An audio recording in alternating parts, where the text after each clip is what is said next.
राहुल गांधी ने जो भी कुछ कहा मनुस्मृति को लेकर, आप इसको ऐसे भी तो एनालाइज कर सकते हैं कि बेहतर होता कि राहुल गांधी मनुस्मृति के दोनों पक्ष रखते।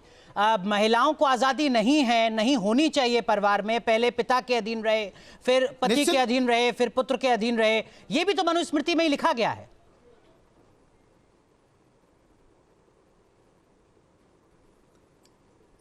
बिल्कुल अनुराग जी, ये एकदम सच है कि ये दोनों पक्ष की बात होनी चाहिए, लेकिन ये भी तो लिखा गया है कि एक तरफ यत्र नार्यस्य पूज्यन्ते रमन्ते तत्र देवता की बात मनुस्मृति में की है। उस कह रहे हैं कि नारियों की जहां पूजा होती है वहां देवता निवास करते हैं, ये भी बात कही गई है। ठीक है, तो इस बात को बताने में क्या हर्ज है? मां भारत में, दुनिया में धरती पर विश्व के बंधुत्व के आधार पर मां शब्द की उत्पत्ति भारत में हुई और यह शब्द मनुस्मृति ने दिया।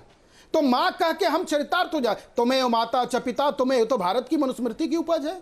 क्या इस बात को बताना भूल गए? श्रवण कुमार भारत में रहते हैं, अपनी मां पिता के वचन की पूर्ति करते हैं, तीर्थाटन कराते हैं। क्या वो भूल गए कि राम ने पिता की वचन, रघुकुल रीति सदा चली आई, प्राण जाए पर वचन न जाए?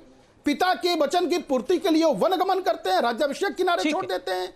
तो दोनों पक्ष है, इस पक्ष को रखना चाहिए और युवा पीढ़ी को बताना चाहिए। यह नहीं बताने की जरूरत है कि मनुस्मृति महिला विरोधी है, यानी भारत विरोध की बात कर रहे हैं भाई। ठीक है, लेकिन भारत की सनातन परंपरा का प्रोफेसर मालवीय, दर्शकों की जानकारी के लिए देखिए, आप पॉलिटिकल एनालिस्ट हैं, मैं बाकी पैनलिस्ट के पास जाऊं उससे पहले एक सही विश्लेषण आपसे भी चाहूंगा। आपको भी लगता है कि मनुस्मृति में जहां महिलाओं के सम्मान की बात कही गई है, जो अच्छी बात है, जो भारत की संस्कृति है, वहां महिलाओं की आजादी को रोकने की बात भी कही गई है, जो संविधान सम्मत नहीं है? आप सहमत हैं इस बात से?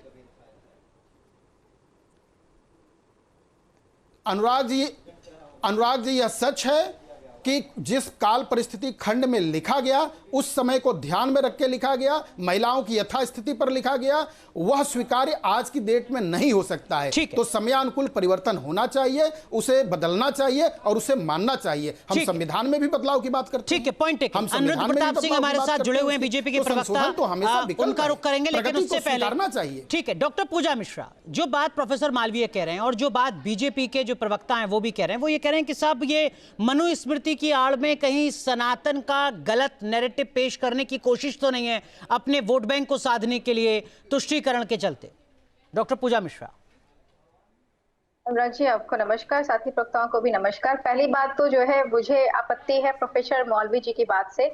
उन्होंने कहा कि अगर आप मनुस्मृति का विरोध करते हैं तो आप जो है देश का विरोध करते हैं। मनुस्मृति होल सनातन तो रिप्रेजेंट करती नहीं। मनुस्मृति को आपने कभी सुना है कि मनुस्मृति का पाठ कराया जा रहा है? गरुड़ पुराण सुना होगा, शिव पुराण सुना होगा, आपने जो है श्रीमद् भगवत कथा सुनी होगी, गीता पाठ सुना होगा, पर कभी नहीं सुना ना कि मनुस्मृति पाठ हो रही है। क्यों नहीं सुना अनुराग जी?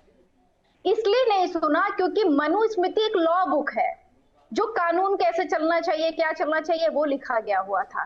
पहली बात तो धार्मिक ग्रंथ नहीं है, वो लोग कैसे एक राजा को कैसे राज्य करना चाहिए, राजा की क्या जिम्मेदारी होती है, वो मनुस्मृति में डिस्क्राइब किया गया। मैंने मनुस्मृति बहुत नहीं पढ़ी हुई है, उतना ही पढ़ा जिससे यत्र नारी पूछते तत्र रमन्ते देवता, नारियों के ऊपर में विश्वास नहीं किया जा सकता, उनको कोई बात बताई जाएगी तो पेट में नहीं पचती है, ऐसे ऐसे करके ही चीजें पढ़ी हुई है। तो इस पे अब जाएंगे तो उसी मनुस्मृति में लिखा गया, जो राहुल गांधी जी ने बोला वो भी यत्र नारी पूजन्ते तत्र रमन्ते देवता, ये भी श्लोक उसी में लिखा गया हुआ है।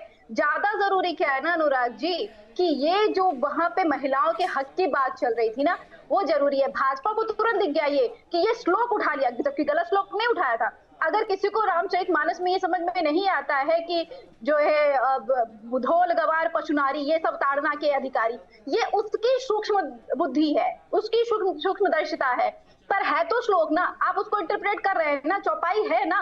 अगर वो कहीं गलत कोट करो समझ में आता है, मिसकोट तो किया नहीं है, उसी से उठाया हुआ है। भाजपा को ये समझ में आता है कि यहाँ पे तुरंत इनको दिख गया कि अरे अब नैरेटिव सेट किया जाए। भाजपा करती है क्योंकि वहीं पर इनके जो है पन्ना लाल साह के विधायक है, वो माता सीता को मौत का समान कह देते हैं, इनको आपत्ति नहीं होती है। माता सीता को टेस्ट ट्यूब बेबी कहा जाता है, इनको आपत्ति नहीं होती है। संजय निषाद कहते हैं क्या खीर खाने से भगवान श्री राम जी पैदा होते, इनको आपत्ति नहीं होती है। भगवान श्री राम जी के मंदिर में चोरी कर लेते हैं, इनको आपत्ति नहीं होती है। अगर सनातन से इनको आपत्ति ये सब बयानों से नहीं हो रही। अरे जिनका आपने बयान दिखाया झटका मीट वाले, वो ठीक है। झटका मीट की बात करते हैं कि भैया फलाना मीट मत लीजिए, झटका मीट लीजिए। ठीक है, तो पॉइंट भाजपा का taken, point lead taken Bhajpa doctor का मिश्रा। narrative है। अनिरुद्ध प्रताप सिंह, जो बात देखिए, कांग्रेस और समाजवादी पार्टी की दोनों महिला प्रवक्ता ही हैं जिनके हित की बात आप कर रहे हैं, जिनकी वकालत कर रहे हैं, वो कह रहे हैं कि भाई जो बुनियादी मुद्दे उन पर ध्यान दीजिए ना। आप ये कहां से मनुस्मृति को आपने एक पॉइंट को उठा लिया और उस पर पूरी आपकी रिसर्च टीम ने काम करना शुरू कर दिया कि महात्मा गांधी ने कब कहा था, पंडित नेहरू ने क्या कहा था, कब कहा था, क्या मतलब इन बातों का? अनुराग जी ऐसा है कि सौरभ जी ने जो श्लोक पढ़ा है वो श्लोक जो है अध्याय 3 और श्लोक 56 है मनुस्मृति का। तो हमें लगता है समाजवादी पार्टी और कांग्रेस के दोनों प्रवक्ता को पढ़ लेना चाहिए, पहली बात है।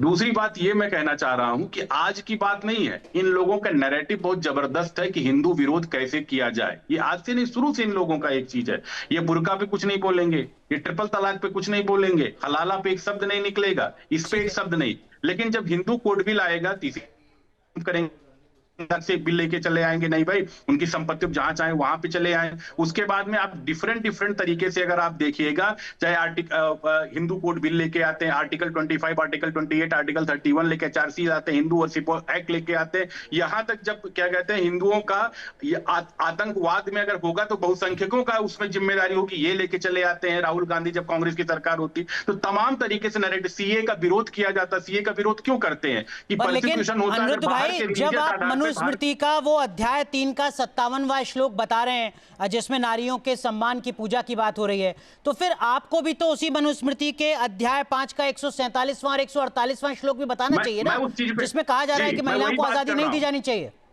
नहीं, भारत की सनातन की महिलाओं का आजादी की बात करते। रानी लक्ष्मीबाई कौन थी? तो आप बताइए मनुस्मृति में क्या लिखा हुआ है महिलाओं की आजादी के बारे में? आज बताइए कि मंदिरों का जीर्णोद्धार अगर किया है तो किसने किया है? भारत की किसी एक महिला शासक ने किया? फिर आप भी बताइए ना मनुस्मृति में महिलाओं की आजादी के बारे में क्या लिखा हुआ है?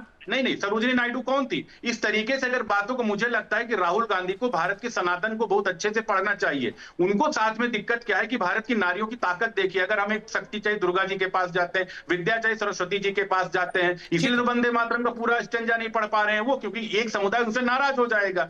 अगर हमें लक्ष्मी चाहिए, अगर हमें धन चाहिए तो लक्ष्मी जी के शरण में